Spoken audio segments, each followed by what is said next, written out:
Hello friend, हमारी आज की कहानी है तुम्हारी माँ चोर है। सचिन जैसे ही थका हारा ऑफिस से लौटा घर में कदम रखा ही था कि उसे अपनी पत्नी की तेज आवाज़ सुनाई दी। वह उसकी माँ को धमकाते हुए कह रही थी, रुक बुढ़िया, आने दे तेरे बेटे को, आज वही तेरा फैसला करेगा। आज तो फैसला होकर रहेगा, या तो तू इस घर में रहेगी या फिर मैं। करुण स्वर में उसकी माँ बोल रही थी, बहू तुम्हें जरूर कोई गलत फहमी हो रही है। मैं भला तेरे गहने क्यों चुराने लगी? अरे मैंने ही तो वो सारे गहने तुझे दिए थे। इस उम्र में मैं गहनों का क्या करूँगी? मेरी तो कोई बेटी भी नहीं है जो उसे दे सकूं। सचिन और तेरे सिवा इस दुनिया में मेरा है कि कौन? जरूर तू गहने कहीं रख कर कहीं भूल गई है। एक बार फिर से देख ले, एक बार ठंडे दिमाग से सोच तो सही। मैं अपने ही घर में चोरी क्यों करूँगी? इस उम्र में मुझ पर इतना बड़ा कलंक मत लगा। मैं जानती हूँ तू मुझे इस घर से निकलवाना चाहती है, पर मैं कहाँ जाऊँगी? मेरा कौन है इस दुनिया में जो मुझे सहारा देगा? देख तेरे पास अभी समय है, रोक ले अपने बहते कदमों को। सच्चाई हम दोनों जानते हैं, तो ऊपर वाले से कुछ छिपा नहीं है। उस ईश्वर से डर और मुझ पर ऐसा घिनौना इल्जाम मत लगा, मैं इसे बर्दाश्त नहीं कर पाऊंगी। माँ रो रही थी और पत्नी तेज तेज स्वर में उन्हें अपशब्द कहे जा रही थी। सचिन ने घर में कदम रखा और चिल्लाया, ये क्या तमाशा लगा रखा है तुमने? तभी मेनका चिल्लाई, तमाशा तो तुम्हारी माँ ने बना रखा है हमारा। कब्र में लटक रही हैं, पर फिर भी मुझे परेशान करने का कोई मौका नहीं छोड़ती। इन्हें बोल दो सीधी तरह से मेरे सारे गहने लौटा दे, नहीं तो मैं इन्हें पुलिस में दे दूंगी। बहुत लिहाज कर लिया मैंने इनकी उम्र का, अब और बर्दाश्त नहीं करूंगी। और अगर गहने नहीं लौटा सकती तो अभी इसी समय यह घर छोड़कर चली जाए। सचिन ने पत्नी को समझाने के लहजे में कहा, तुम कैसी बहकी बहकी बात कर रही हो? माँ अपने ही घर में चोरी क्यों करेगी? माँ बोली, बेटा यही तो मैं कब से बहू को समझाने की कोशिश कर रही हूँ कि मैं अपने ही घर में चोरी क्यों करने लगी। मुझे भला किस चीज़ की कमी है जो मैं ऐसी हरकत करूँगी? मेनका बोली, ये तो तुम ही पूछ लो, पर मैं केवल इतना जानती हूँ कि मेरे कहने तुम्हारे माँ ने चुराए हैं, और जब तक मुझे मेरे गहने मिल नहीं जाते तब तक मैं ना खुद आराम से बैठूंगी और ना ही किसी और को बैठने दूंगी। सचिन को भी गुस्सा आ गया और वह बोला, तुम्हारे पास क्या सबूत है कि किस आधार पर तुम मेरी माँ को इतना अपमान कर रही हो? किसी की शराफत का इतना फायदा भी नहीं उठाना चाहिए। तुम्हें पता नहीं है सास कैसी होती है? अगर सच में इन्होंने तुम्हारे साथ सास का बर्ताव किया होता तो आज तुम्हारी इतनी हिम्मत नहीं बढ़ गई होती। परिवार में शांति बनी रहे इसलिए हम माँ बेटा तुम्हारी सभी हरकतों को सहन करते आ रहे हैं, पर तुम पर कोई असर नहीं। तुम्हें ये घर छोड़कर जाना हो तो खुशी से जा सकती हो, माँ कहीं नहीं जाएगी। और रही बात तुम्हारे गहने की, वो मेरी माँ के पास नहीं तुम्हारी माँ के पास है। तुम्हें क्या लगता है मैं बिल्कुल मूर्ख हूँ? अभी कुछ दिनों पहले ही तुम अपने भाई की शादी से होकर आई हो, सारे गहने शादी में तुमने पहने हुए थे। मेनका बोली, हाँ तो मैं कब मना कर रही हूँ?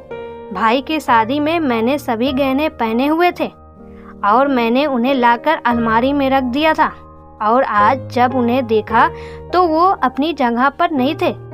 इस घर में हम तीनों के सिवा और कौन रहता है? तुम गहनों का क्या करोगे और मैं अपने गहने क्यों छुपाने लगी? जरूर ये तुम्हारी माँ का काम है। सचिन बोला, मैं ये कहना तो नहीं चाहता था, पर तुमने मुझे मजबूर कर दिया है। रुको अभी तुम्हारी सारी गलतफहमी दूर करता हूँ। वह घर से बाहर गया और उसने किसी को फ़ोन करके बुलाया। मेनका भी जानना चाहती थी कि आखिर कौन है जिसे सचिन बुला रहा है।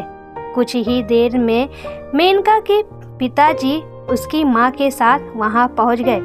सचिन ने उनका स्वागत किया। मेनका के पिताजी ने सचिन की माँ से हाथ जोड़कर माफ़ी मांगते हुए कहा, समधन जी, मुझे माफ़ कर दीजिए। शायद मेरी परवरिश में ही खोट है। मैं अपनी बेटी को अच्छी शिक्षा नहीं दे पाया, पर आप तो बड़ी हैं। जैसे आज तक आप उसकी हर भूल को माफ़ करती आई हैं, इसे भी भूल जाइए। और उन्होंने एक पोटली खोलकर सामने टेबल पर रख दी, जिसमें मेनका के सारे गहने थे और उसकी माँ का सर झुकाए अपराधी की तरह खड़ी थी। यह दृश्य देखकर मेनका से कुछ कहते नहीं बन रहा था। उसकी जुबान जैसे जम गई थी। उन्होंने मेनका से कहा, ये तो दामाद जी की शराफत है, जो सब कुछ जानने के बाद भी तुम्हें इस घर में रहने दिया। अगर उनकी जगह मैं होता तो कब का तुम्हें धक्के मारकर घर से निकाल देता। तुम्हारे कारण आज मैं तुम्हारी सास से नजरें मिलाने के काबिल नहीं रहा। मेनका ने कुछ कहना चाहा, पर उसके पिताजी बोले, आज से मेरे घर के दरवाजे तुम्हारे लिए हमेशा के लिए बंद हो गए हैं। तुम माँ बेटी ने ये सब करते समय एक बार भी नहीं सोचा, अगर यही तुम्हारी भाभी तुम्हारी माँ के साथ करे तो तुम्हें कैसे लगेगा? कोई तुम्हारी माँ को चोर बोले, तुम बर्दाश्त कर पाओगी? अगर तुम्हारे अंदर थोड़ी सी भी शर्म बची है तो अभी इसी समय अपनी सास से माफ़ी मांगो, और तुम भी माफ़ी मांगो, और तुम भी समधन जी से माफ़ी मांगो। उन्होंने मेनका की माँ से कहा। दोनों माँ बेटी माफ़ी मांगने लगी। सचिन की माँ बोली, समधन जी, ये तो नादान है, पर आपसे ऐसी उम्मीद नहीं थी। आप जैसी माँ ही होती हैं जिनके कारण उनकी बेटियों का सुखी संसार बसने से पहले ही उजड़ जाता है। मेनका के पिताजी बोले, समधन जी, आप चिंता मत कीजिए, मैं आपकी अपनी बेटी का संसार नहीं बिगड़ने दूंगा। आपसे यही प्रार्थना है कि आप इसकी भूल चूक माफ़ करके इसे अपना लीजिए, और बाकी इन दोनों माँ बेटियों को सज़ा तो मैं दूंगा। अब यह जिंदगी भर एक दूसरे को देखने के लिए तरसेंगी। इन्हें इनकी गलती का एहसास होना बहुत ज़रूरी है, और इससे बढ़कर इन दोनों के लिए क्या सज़ा हो सकती है कि अब कभी जीवन में एक दूसरे से नहीं मिल पाएंगी। मेनका के पास कुछ भी नहीं था कहने के लिए। उसने सोचा भी नहीं था कि इस तरह से उसका झूठ पकड़ा जाएगा। जिस समय उसने सारे गहने माँ को दिए, शादी की आपाधापी में माँ उन्हें अलमारी में रखकर भूल गई, और मेनका के पिताजी ने एक दिन उन्हें देख लिया। उस समय उन्होंने सोचा शायद मेनका अपने गहने यहाँ भूल गई है, पर जब सचिन को फ़ोन आया तो उन्हें सारी बात समझ आ गई। उन्होंने अलमारी में जाकर गहने देखे तो वह अब वहाँ नहीं थे। जब उन्होंने मेनका की माँ से सख्त लहजे में कहने के बारे में पूछा तो उन्होंने सब कुछ बता दिया, और वो गहने और पत्नी को लेकर पहुँच गए सचिन के पास। और एक पिता की समझदारी से न केवल एक समधन का सम्मान बचा, बल्कि उसकी बेटी का घर भी टूटने से बच गया। कभी कभी माँ बाप की गलत शिक्षा भी बच्चों का भविष्य खराब कर सकती है। ऐसे में किसी की बातों पर आंख मूंदकर भरोसा करने की बजाय व्यक्ति को अपने विवेक से काम लेना चाहिए।